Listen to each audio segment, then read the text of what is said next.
Today I'm going to show you how to make one really good mushroom burger. Alright, let's start with a really nice simple sauce. Here I have about a half a cup of soy sauce, which I cut with a quarter cup of water because we don't want it too salty. Now to that I'm going to add some fresh garlic, some green onions, crushed red pepper flakes, splash of maple syrup, and some fresh ginger. I keep my ginger frozen, that way you can just grate it right in. Now what we're going to do is we're going to bring this up to a simmer and then we'll thicken it. Alright, so it's been a couple minutes and this has come up to a simmer. And what we're going to do is we're just going to add a cornstarch slurry, which is just cornstarch and cold water to thicken this up.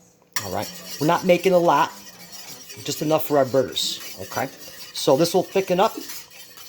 We'll put it aside. And the recipe for this I will put in the description. Alright, so the sauce is done, just kind of hanging out in the back burner. And here I have a portobello mushroom. Alright, I'm going to show you the best way to cook a portobello mushroom for our burger. So we all know mushrooms have a lot of water in them.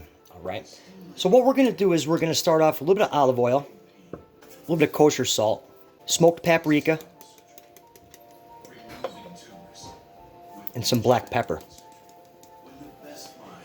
Now what's going to happen is that as the mushroom cooks, the water from the mushroom is going to fill up in the gills. So that way when we flip it over, okay, the mushroom's going to absorb all that beautiful seasoned flavor like a sponge.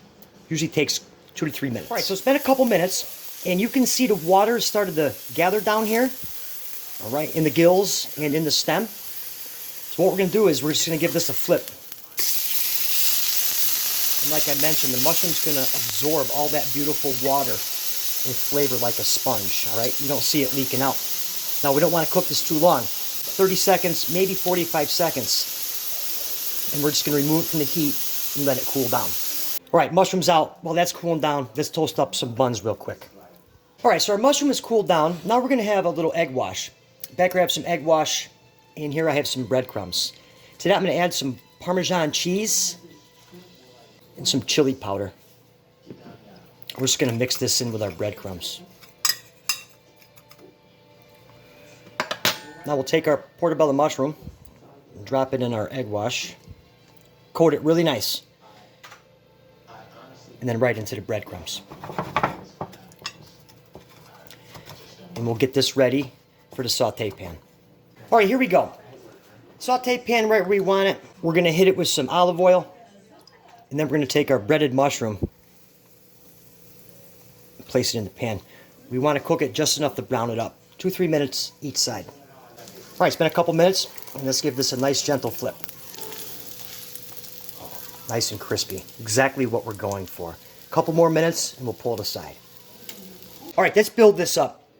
I'm going to start with my toasted bun, and here I have some sriracha mayonnaise.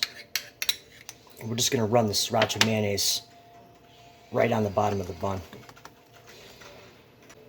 Lettuce, some tomato, our mushroom. Now we're going to take some of that sauce we made. We're just going to drizzle that right on here. I'm just going to work that on. Now some radishes. Just put these right on there.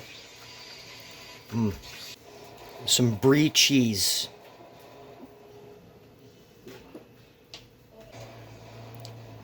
A little more of our sauce, and then finally some frizzled onions, and top it right off. Oh, let's get into this. All right, let's get into this right now. I tell you, it sure looks absolutely outstanding.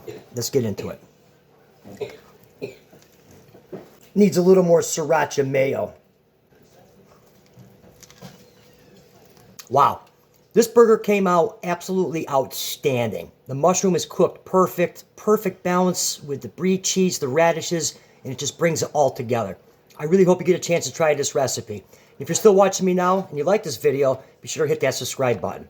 And for another good video, be sure to watch the video that's on your screen right now.